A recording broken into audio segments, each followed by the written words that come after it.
Hello everybody, welcome or welcome back to my channel. It's your girl Whitney, and today I'm coming at you guys with some tips. As you saw in the title, today we're going to be talking about the 5 mistakes people make while dating. Now, if you guys are interested in what I have to talk about today, help me out a little bit here. Like, subscribe, share this video with everyone who you know would like to get a date, would like to start dating, who is currently dating, because these tips apply. So if you guys don't mind, like, subscribe, and turn on your post notifications so you never miss when I post a new video. Also, guys, before we get right into the tips, if you need advice for whatever situation that you're going through, send it down to my email and I got you, okay? I will definitely read your email in the next video, and then I'll also give you advice. Also, perk, everyone remains anonymous. So while you guys, are noticing that my scenery is a little bit different, I will be noticing that I'll be getting a lot more emails for the Writer Scope series. But, maybe coming in the future, I'll be talking about why I'm in a different scenario. One thing's different. My bed is fixed, right? Like, I was starting to think that maybe it's a little bit tacky that like I don't have my bed fixed in the background, but in any event, whatever, hit me up in my Writer Scope email and I'll definitely help you guys out in any way that I can. All right, guys, let's get right on into these tips. So in this video, we're gonna keep it short, we're gonna keep it cute, because really and truly, we're just gonna get to the point. Mistake number 1. Being too available. When we're in the beginning stages of dating, of course we want to set availability for the people that we are dating or the person that we are, trying to get to know. But if we end up being too available, that gives the opportunity for people to take advantage of you. And you don't want to give anybody the opportunity to take advantage of you, right? Not only that, but then also when you're making yourself too available, sometimes we don't even realize that we're being taken advantage of. Like, for example, when someone constantly cancels on you, it's just like, oh, we'll just plan for next week. Oh, we'll just plan for next week. Oh, I don't know. We'll figure it out. They're taking advantage of your time, because how do they know that you're going to be available during that time, during I don't knows?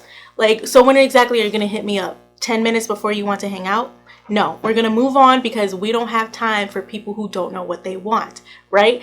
Also, for when you're actually dating the person, like even if you're dating the person for a long time, this goes for even if you're dating in the beginning and even if you're, well into the comfortable stage, right? When you start getting comfortable, I know it's not on purpose, but sometimes when you start getting comfortable, you're just starting getting lax with your time. You're just like, you know what, if I have the time, why not do it? Or if I don't, like it's okay if I cancel on them, because they know me and I know them. Sometimes people take advantage of that time. So I say the number 1 mistake that people make while dating is being too available, right? Let's make time for people that we want to make time for, but don't let them take advantage of your time either. Number 2, one of the biggest mistakes that people make while dating is forcing a relationship. Because you want a relationship so bad, because you want to be in love so bad, you force what isn't there. And that puts in jeopardy the authenticity of your romance, of your relationship, of the actual feelings that you might have for that person. Because you built up a dream world that you want X, Y, and Z, and this person may fit into that, their personality might not. And you're just setting yourself up for a world of failure. Because I know for me, I don't want to continuously failing in relationships. Well, I don't even want to call it failing. Like, I don't want to have relationships continuously fail. I would like to meet my husband. Like, where are you at? So me, no more forcing anything. Things will not be forced on my end. Things should not be forced on their end. Let's keep it natural. Let's keep it authentic. Because what do we want in a relationship? We want authenticity, no? Mistake number 3, just because he's everything you wanted does not mean he is everything you need. Listen, I know for me, let me speak in general, right? I think for everyone, in a sense, you need someone who's going to change you for the better. And I want to say, not saying like, oh, you're trash and so you need someone to change you, because what I'm saying is like, you need someone who's going to grow with you and who is compatible with you, right? And with that, like for me, I'm someone who likes to have a good time. But if I don't have someone to tell me, calm down a little bit, like isn't in the whole scene of having a good time, we both could just go crazy. Like in every situation, like say there's someone who's loud, who's an extrovert and an introvert, why like opposites kind of attract sometimes is because at the end of the day, there needs to be a mediator, there needs to be a moderator, there needs to be someone to put a stop to the craziness, right? So for me, what I need is that I know that I need someone who's going to be patient with me, because I don't get an attitude quick, but the things that I say sometimes can come off as if I'm angry or as if I have an attitude. Like, I know that I haven't been here in a minute, but at the end of the day, I'm from New York. And a lot of the times people say that people from New York just sound like they're always angry. I'm not always angry, but if someone doesn't know that, they could start arguments with me. They could think that I'm like coming at them sideways. But at the end of the day, it's just like I need someone who's going to be patient, not only with me, because I'm also blunt. Like, I need someone who's going to be patient, but also I need someone who's going to know that I'm not coming from a bad way. I'm not coming for your neck, you know what I mean? So a lot of the times, I don't want to say us as women, just people in general, a lot of times we look at what we want, we look at their physical appearance, we look at, oh, they got money or something like that, right? But we're not looking at the things that we need. If you're being honest with yourself with what you need in a partner, that's what you need to go for, as opposed to solely your wants. Mistake number 4, ignoring the red signs. I have fallen, I was about to say privy, but I've definitely done this. I've definitely ignored a lot of the red signs in my past relationships, because I'm like, listen, they're cute, they're coming after me, they're a little bit out of my league. Like, one reason was like, oh, they're out of my league and they're looking at me, so like, I don't care if he's a little bit of a narcissist. Okay, that's fine, I got him on my arm. That's not cute, okay? It honestly, it will give you a lot of headaches in the future dealing with somebody that you know has a lot of red signs. You can't be surprised if he cheats on you if you're seeing that behavior in the beginning, but you choose to ignore that. You can't be surprised if she can't handle her finances when you notice that in the beginning, right? Everything that you're ignoring today is going to come back to bite you in the ass. So you need to be proactive and say, hey, that's a red sign. I don't want a red sign, a red flag, whatever.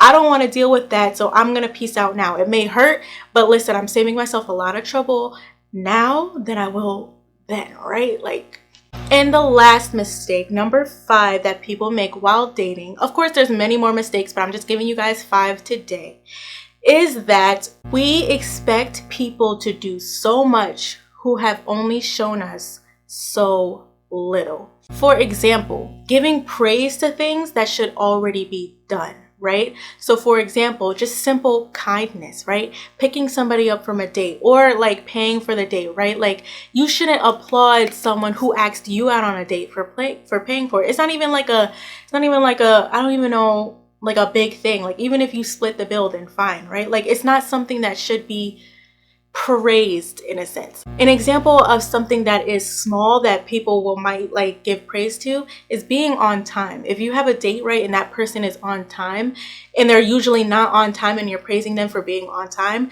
that's a little bit of a red flag, because why are you constantly late? Why am I not valuable to you? And that's the whole point in this mistake, that people give, big praise to things that should already be done, or where their expectations are large, where this person has only shown you so little.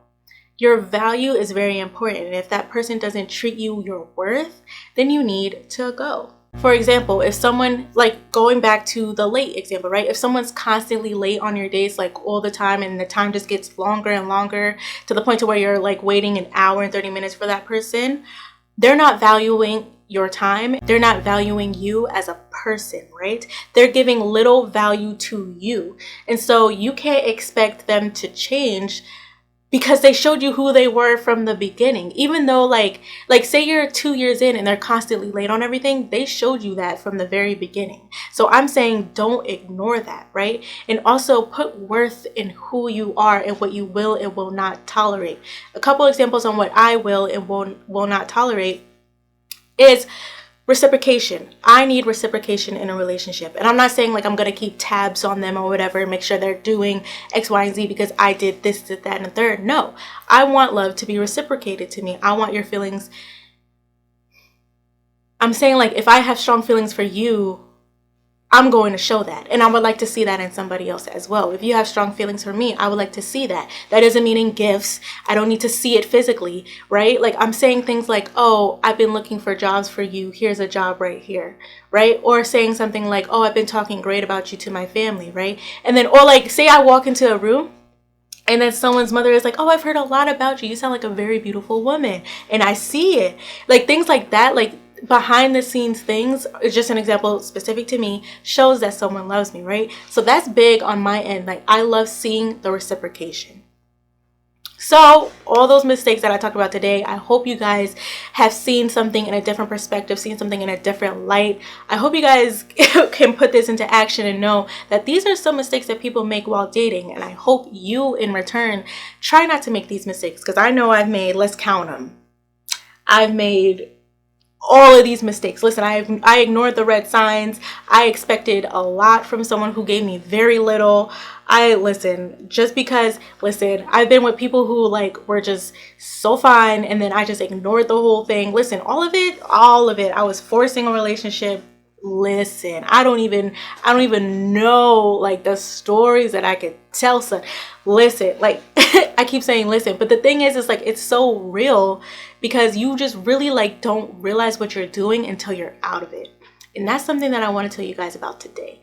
So hopefully you guys can avoid making these mistakes, and hopefully I helped you out in any way possible. Don't forget, guys, I do come on this platform to help everyone and anyone, even if it is just one person. So with that being said, I hope you guys choose to email me, with whatever problems that you're going through. I would love to give you guys my third party's perspective, my third party advice to you all.